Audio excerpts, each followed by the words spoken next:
Wow, playing the lottery is easier than that.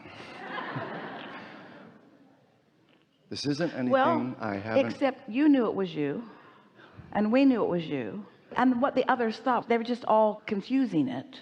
Yeah. But it all sorted itself out. Yeah, it always does. And I went with the crowd, which is what I do. Which is what we were just talking about. Right. Exactly what we were just talking about. This isn't anything I haven't heard on your many tapes for several years, but I'm hearing it in a different way. I have my questions, I have my statements. My statements are, I'm not worthy, life is hard, all of that. And as people sit in the hot seat, all of that melts away. Yeah, it changed, didn't it?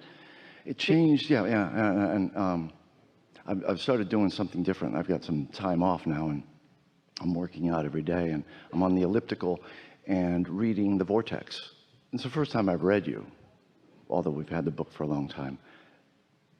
And there is something in the physical sweating and breathing and that alchemy of releasing and the positive endorphins with reading something spiritual that takes me to another level. And I'm hearing things in that book. I'm seeing things in that book that are striking. Like, for example, you write about how there is somebody in their office and their boss is a bully. And so they quit their job and they go to another job.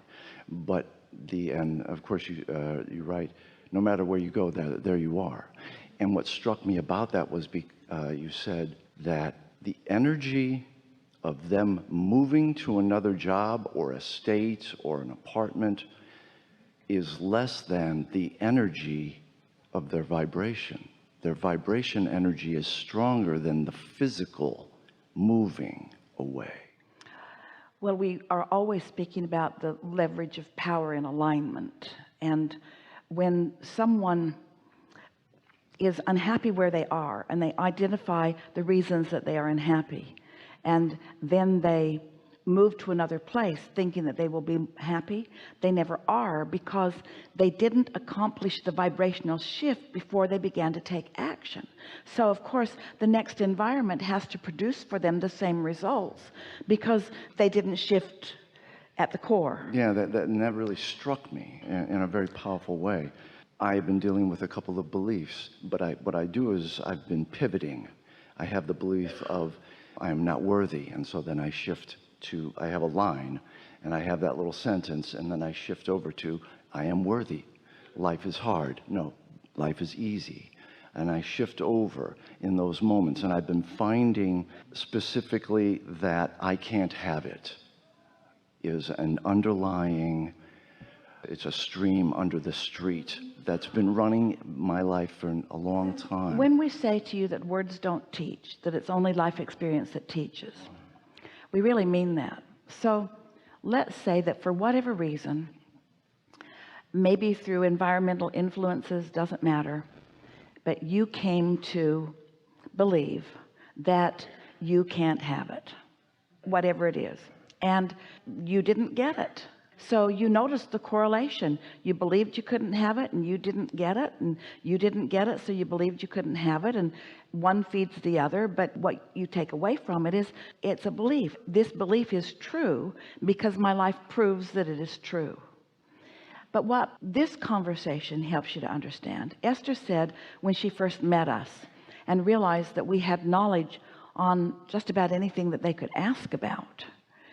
And the first thing she said to Jerry is, oh good, now I will be able to tell who's lying, because Abraham would know and they would tell me. So she went in, turned on the television, and one of the programs was a Judge Wapner. So Esther's watching the program. There were 2 or 3 different scenarios each time, and Esther was watching the program, and then she said, okay, Abraham, which one of them is telling the truth? Because both sides sounded pretty believable. And we said to Esther, a much better question to ask is, who believes what they're saying? Not who's right and who's wrong, because everything is perceptual. It's who believes what they're saying. And sometimes they both believed what they were saying. because their perspective of it was that that was the way that it was. What we want you to understand is that your point of attraction is based upon what you're offering vibrationally, and all a belief is a vibration that you offer continuously or frequently. It's just a thought that you continue to think. So when Esther would say, but Abraham, it's true, we would say that's not a good criteria for giving your attention to something, because all something being true for someone means is that they focused it into reality. They believed it and they focused upon it, and then reality acquiesced around their dominant thought. So there are all kinds of things around that are true. The question is, do you want them in your experience, or do you not want them in your experience? So when you leave aside the rightness or the wrongness, the truth or the untruth, and you let it be a personal decision of, is this something that I want to experience in my life? And if it is, I'll think about it and talk about it. And if it isn't, then not so much. I won't do that so much. So that seems like a good way to define it. But the trouble with that is that once you have momentum of an idea going, law of attraction's pretty much going to keep it going. So you need some other way of helping yourself decide in the moment what you're going to do about it. And that's why we introduced to you your guidance system. That's why we explained to you that your inner being is living this moment with you also, and your inner being has a perspective of this moment also. For example, when you say, I'm not worthy, and it feels awful, well, your inner being is having the same moment with you, but your inner being never would for a moment acknowledge you're not worthy, because your inner being knows unequivocally your worthiness. So when you choose a thought that is so abhorrently different than that your inner being is choosing, then you feel the vibrational absence or the emptying out of yourself. And I do. And as of late, I have been meditating a lot more, and I have actually just surrendered to the concept of my inner being and the greatness of that, and the smallness of my life. But we want to get right to what you are pointing out, because everybody's living this all the time, where you've got an active thought that isn't serving you. So what do I do? And what's interesting is, you know, you've got an active thought that isn't serving you, and you don't want to have an active thought that isn't serving you, but you can't let go of the active thought that isn't serving you, because the momentum of the active thought that isn't serving you is sufficient enough that it's just kind of going to have its way with you. And what you do with that is you just let it have its way with you, and you introduced into that something that goes like this: because everything is always working out for me, then this thought that I'm deciding isn't serving me must be serving me in some way that I can't see right now.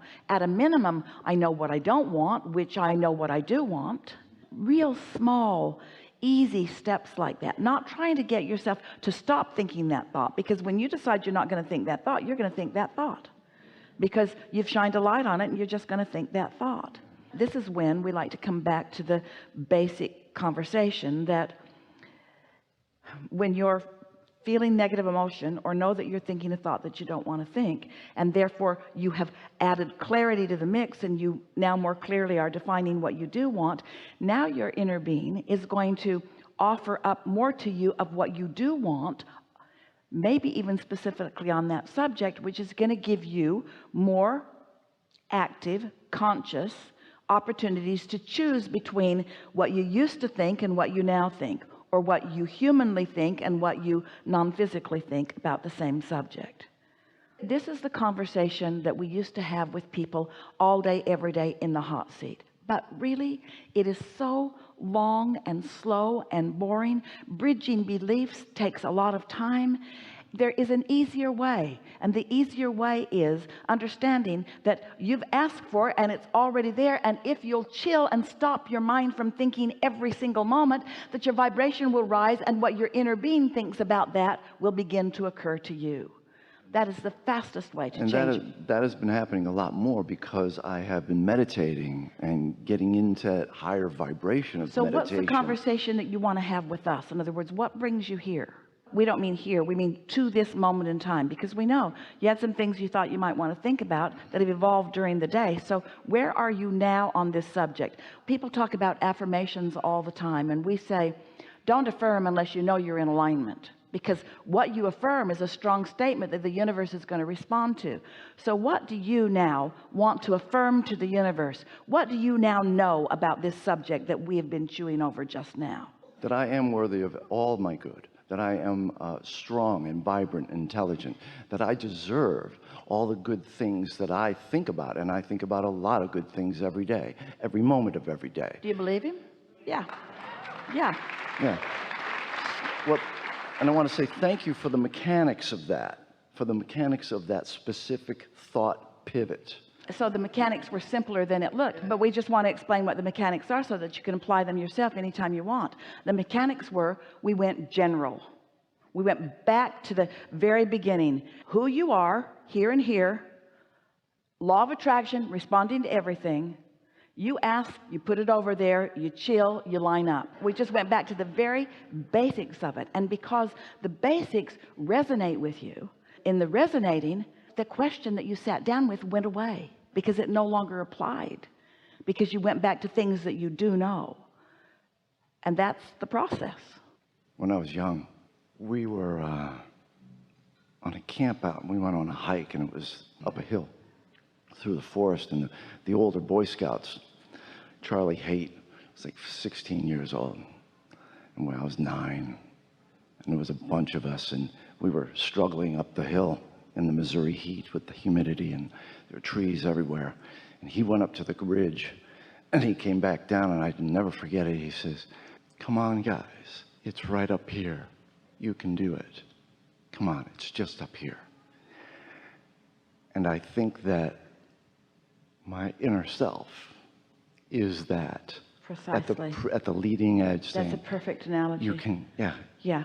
Always encouraging, always rooting for you, always knowing, and always holding that. You just want to prepare yourself so you can hear that. That's the most apt analogy that we've ever heard, that speaks precisely to the point that we're making.